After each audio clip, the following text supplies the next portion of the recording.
yo terminar este último programa haciendo un balance de lo que ha sucedido en estos meses, ya meses de COVID y esta situación que nos está ahora comunicando también Carmen Aristegui sobre la declaración del semáforo rojo desde el 19 de diciembre y hasta el 10 de enero.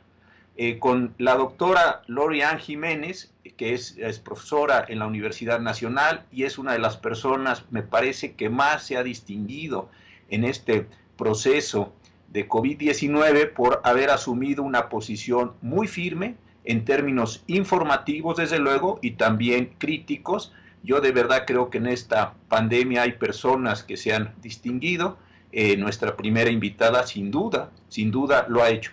¿Cómo estás, Lori-Ann? Buenas tardes. ¿Qué tal? Muy buenas tardes. Con mucho gusto de estar de regreso en el programa.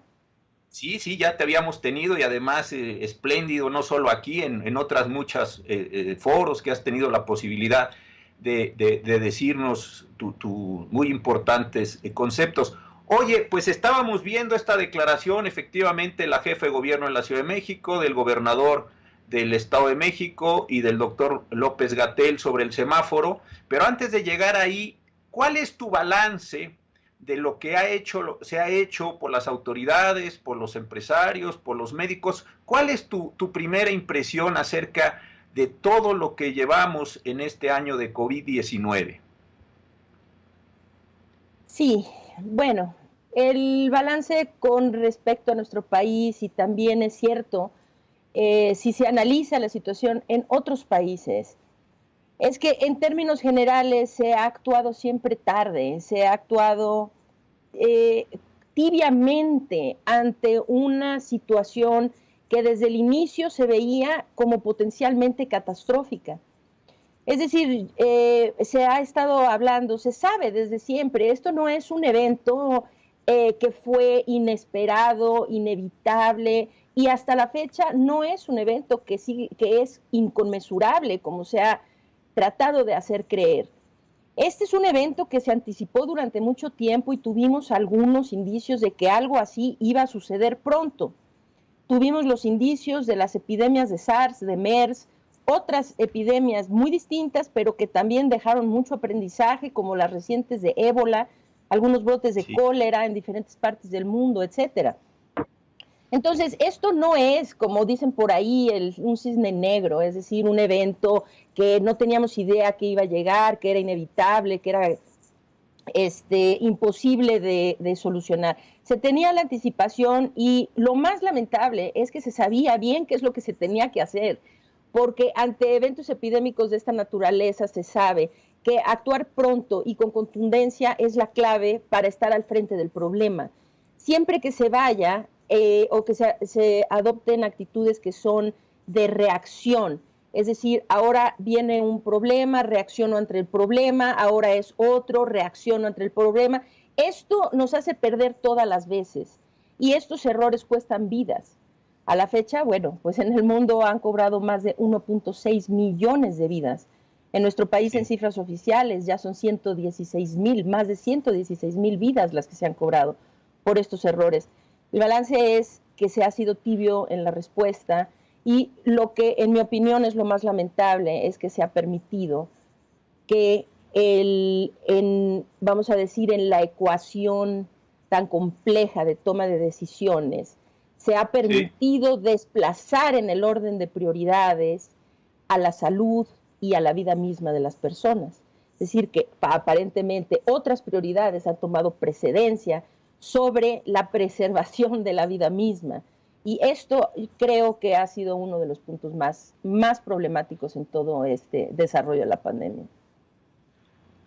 Y tu balance, consecuentemente, respecto a las autoridades es: actuaron tarde, actuaron mal, actuaron con cierta, déjame ponerlo en mis palabras, con cierta timidez en este mismo sentido. Ese, digamos, sería tu primer balance, ¿no?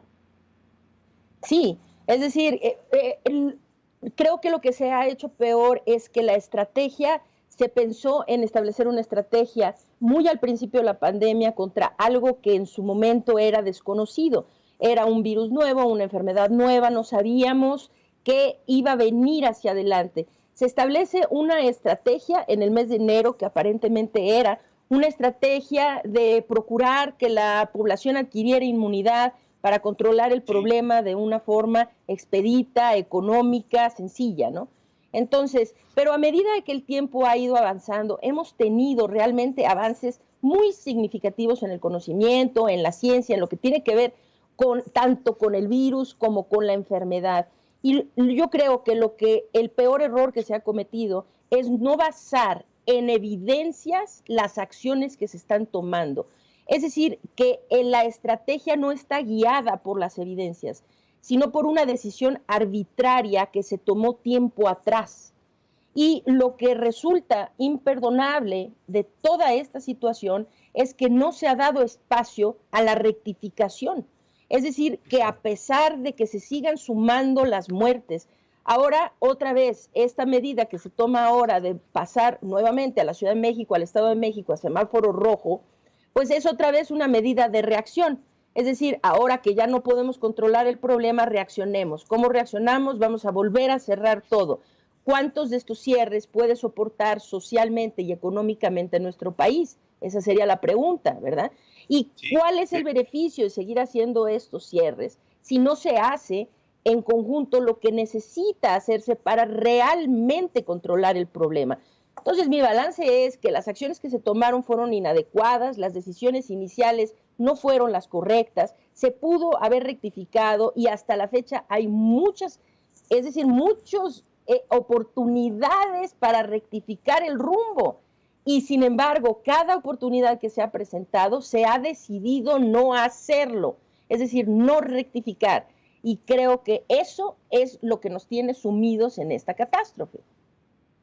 Fíjate que yo coincido completamente contigo. Tuvimos el 23 de abril la declaración que hizo el Consejo de Salubridad General de COVID como una enfermedad de atención prioritaria. ¿Te acuerdas? Luego el 30 de abril una emergencia sanitaria.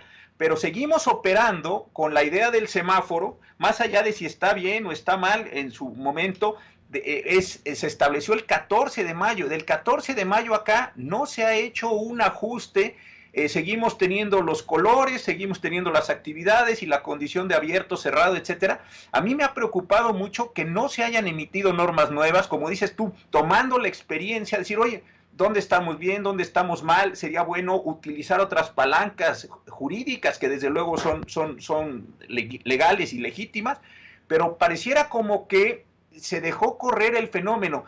Y en estos programas con los que he tenido la oportunidad de hablar con tanta gente que sabe tanto, tan inteligente, a mí la impresión que me ha ido quedando, no sé si coincidas, es que estamos como en una especie de deriva, inclusive como si el gobierno hubiera perdido la narrativa general del fenómeno, no sabe dónde está, no sabe qué sigue, y como dices tú, la condición actual es puramente reactiva, ¿no?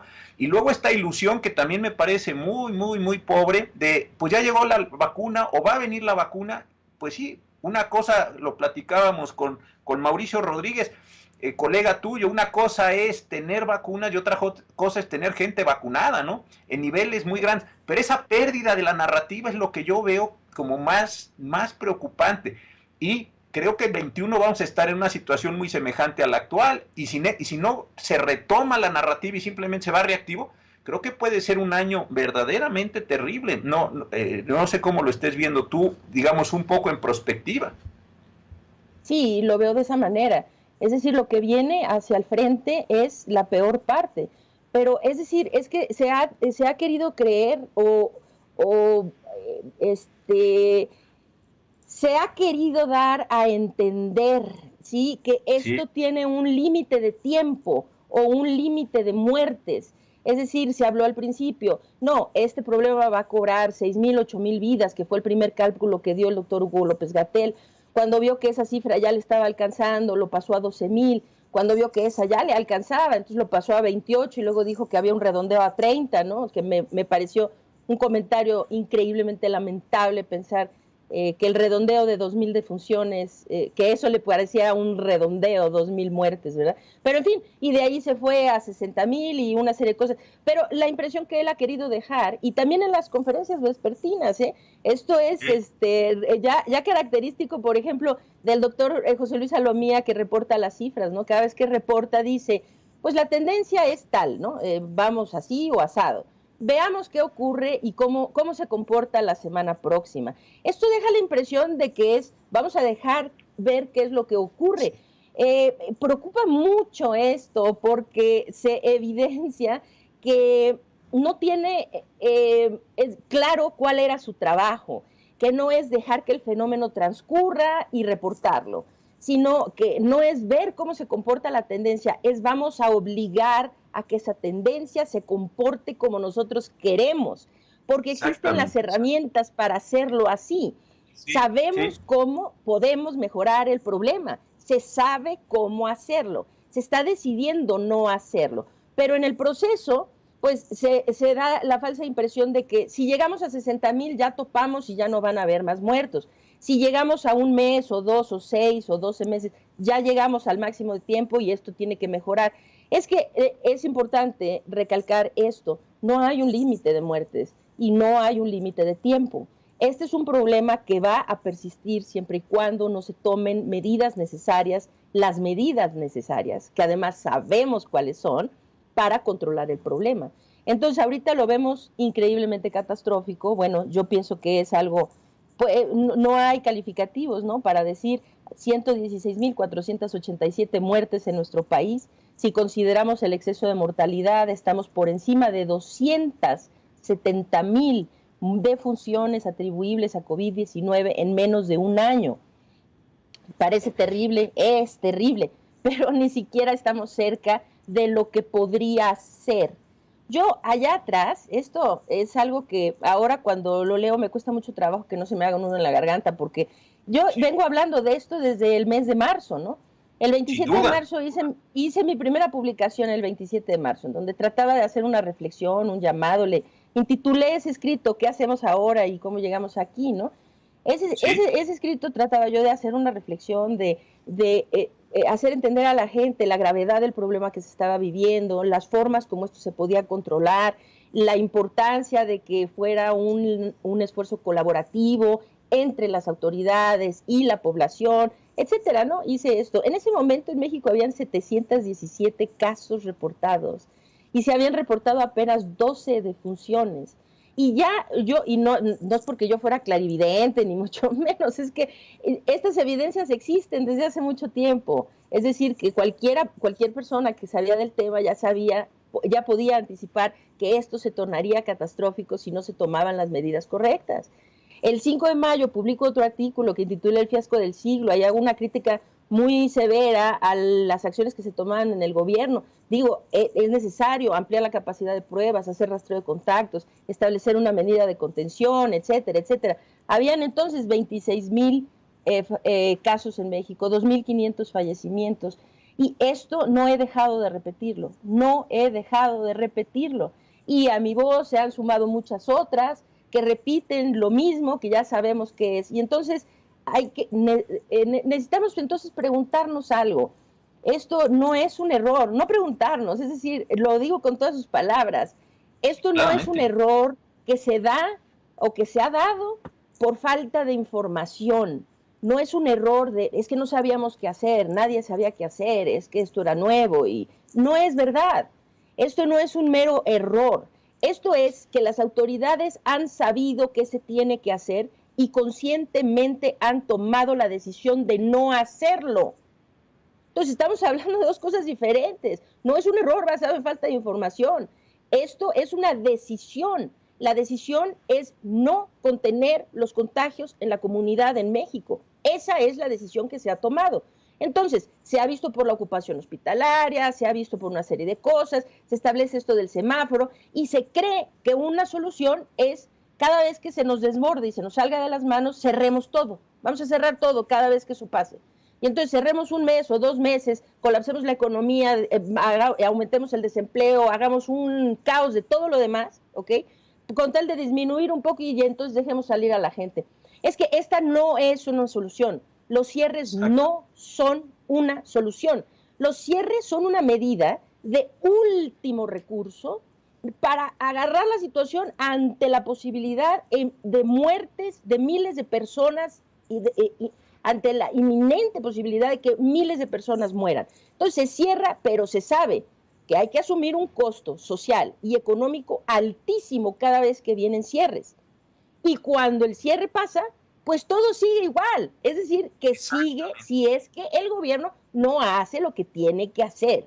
Los cierres se hacen para darle tiempo a las autoridades de establecer las estrategias de contención, ampliar su capacidad de pruebas, rastrear esos contactos, establecer medidas de aislamiento controlado, es decir, cortar las cadenas de transmisión en la comunidad. Entonces, para eso servirían los cierres, pero si los cierres se utilizan como no vamos a hacer nada más y de tiempo en tiempo vamos a seguir cerrando, aquí los muertos se van a seguir acumulando y cada vez socialmente y económicamente vamos a ser azotados también de forma más dura. Fíjate, yo desde luego no sé lo que tú sabes, pero he leído varios libros, ¿no? El de Tuckman sobre la peste, luego el de Barry sobre la influenza española, las experiencias que aquí se recogieron muy buenas sobre H1N1, pero yo el otro día pensaba, una vez que pase esta enorme tragedia, desde luego se empezarán a escribir los reportes, los libros, los análisis de lo que se hizo, de lo que se dejó de hacer y de lo que se hizo muy mal, lo que se hizo bien. Yo la verdad creo que va a ser un juicio histórico muy duro, frente o contra las autoridades actuales, porque cuando contrastemos lo que han hecho con las posibilidades, como tú lo estás explicando muy bien, de lo que se pudo, ahora sí que lo que se pudo hacer y no se hizo, sí me parece que van a ser juicios muy severos. ¿Por qué? Porque la Secretaría de Salud tenía medidas mucho más potentes para actuar, como dices tú, tenía información, tampoco es que cayó una cosa así completamente inesperada. El Consejo de Salubridad General empezó a actuar y luego no, se concentró todo en una sola persona. Esta persona no quiso dialogar con la comunidad científica cuando los exsecretarios le mandaron información que a mí me pareció muy pertinente, ni siquiera se tomaron la molestia de discutirla, más bien los llevaron a una descalificación rápida. Es decir, creo que el juicio que se haga cuando se escriban en los próximos años estos libros, van a ser juicios de la comunidad científica, política, jurídica, muy fuertes contra lo que se ha dejado de hacer y se ha hecho muy mal en estos casos, ¿no? Yo estoy imaginando ese libro como el de Barry, que describe toda la influenza, que se va a escribir desde luego, tesis habrá, en fin, todo esto que conocemos tú y yo. Creo que va a ser un juicio bien duro contra este momento presente, ¿eh? Sí, yo también lo creo así. Y creo que será bueno que eso ocurra. Deben quedar testimonios escritos que provengan de gente con la perspectiva realmente académica, científica, profesional y no desde el punto de vista político. Porque uno de los problemas más grandes aquí es que no se ha aprendido de las experiencias previas, no se ha, y como bien lo estaba señalando, precisamente tenemos esta experiencia, ocurrió esto que nos está pasando, ocurrió en 1918, 1920. Yo decía al principio de la pandemia, yo soy muy aficionada a la historia de la ciencia, a una serie de cosas, y desde luego he leído mucho sobre la que se conoce la gran pandemia por antonomasia, que es la de la influenza H1N1 de principios del siglo pasado, ¿verdad? Y yo viendo las cifras decía yo, ¿cómo pudo dispararse de esa forma? Es decir, que ahorita nosotros tenemos 75 millones de casos reportados alrededor del mundo, 1.6 millones de muertes por COVID-19. Pero en aquella pandemia que duró 3 años, se cree que se llegaron a infectar más o menos 500 millones de personas. Es decir, es en otra proporción. Y que hubo alrededor entre 30 y 50 millones de muertes. Y entonces estaba yo pensando, ¿cómo pueden haber 30 millones de muertes? ¿A qué ritmo la gente tenía que estarse muriendo? Y entonces, y aquí íbamos más o menos a un ritmo, llevamos durante muchos meses a un ritmo como de 200,000 contagios a nivel mundial al día, ¿no? 200,000 contagios. Y se habían estado muriendo alrededor de 5,000 personas al día. Pero si ahorita vemos en fechas recientes cómo esto ha habido, estamos casi llegando a 800,000 infectados al día. Muy rápidamente estamos escalando, vamos a llegar al millón el 1,000,000 de infecciones al día y estamos escalando rápidamente hacia las 20,000 muertes al día. Entonces, ahora que veo estas cifras, me entristece mucho porque lo que estoy viendo es que ahora sí ya entiendo cómo escaló a ese nivel. Es que estamos escalando a ese nivel. Y entonces no se aprendió de aquellos que lo tenemos, no es ficción. Esto nos ocurrió. Hay gente viva que todavía recuerda que sus padres o sus abuelos padecieron durante la famosa o llamada gripe española, qué sé yo, ¿no? Pero ahora, si nos remontamos aquí un poquito más cercano, en México tuvimos el privilegio extraordinario de contar con herramientas que no se tuvieron en otras partes. Por ejemplo, aquí azotó en Asia, bueno, en China, se expandió por Asia, se fue a Europa. En Europa, qué barbaridad, la primera oleada fue una catástrofe increíble de muerte, de sufrimiento que vimos, presenciamos, ¿verdad? Y supimos. Al tiempo que Europa era azotada, en Asia controlaban bien el problema, de tal suerte que ya teníamos los dos lados del peso, es decir, de la balanza. Teníamos a los del sureste asiático que tomaban medidas y supimos cuáles eran esas medidas y controlaban bien. Y al tiempo a los europeos que no tomaron esas mismas medidas, que se tardaron, que fueron tibios, que dudaron de las acciones y eran azotados. Y nosotros en Latinoamérica no había un solo caso reportado. Y bueno, eso nos dejó en una posición privilegiada donde podíamos aprender tanto de cómo sí hacerlo, de cómo no hacerlo, ¿verdad? Y cuando nos llegó acá, bueno, teniendo todo eso a la mano, decidimos no actuar. Entonces creo que sí, el peso de la historia será duro y creo que debe ser así, porque esto tiene que quedar documentado desde una perspectiva no diciendo, es decir, no es que se haga una crítica del gobierno per se o de la persona que está encargada porque es de un partido, de otro, o de una corriente o ideología política u otra, es que debe ser documentado académica, científicamente lo que está pasando, con la esperanza de que esto se volverá a presentar en la humanidad. En la historia de la humanidad esto va a volver a pasar. Ojalá que en la siguiente ronda sí aprendamos un poquito más, porque esto ha dejado una pérdida gigante de vida, de sufrimiento, de muerte, ¿verdad? Y esto es muy lamentable, sobre todo porque se pudo evitar. Pues querida Lorian, hemos terminado este segmento. Yo te quiero agradecer muchísimo tus participaciones aquí, pero sobre todo el papel tan activo, tan decidido, tan inteligente que has llevado en toda la pandemia. El año que entra va a estar muy complicado. Ojalá que podamos seguirte leyendo, aprendiendo de ti. Muchísimas gracias por esta oportunidad y por haberte conocido en estos procesos tan difíciles como tú misma lo señalabas. Muchísimas gracias. Al contrario, nada que agradecer, un privilegio realmente conocerte, de hecho, y estar en el programa. Muchas gracias por la invitación. Muchas gracias.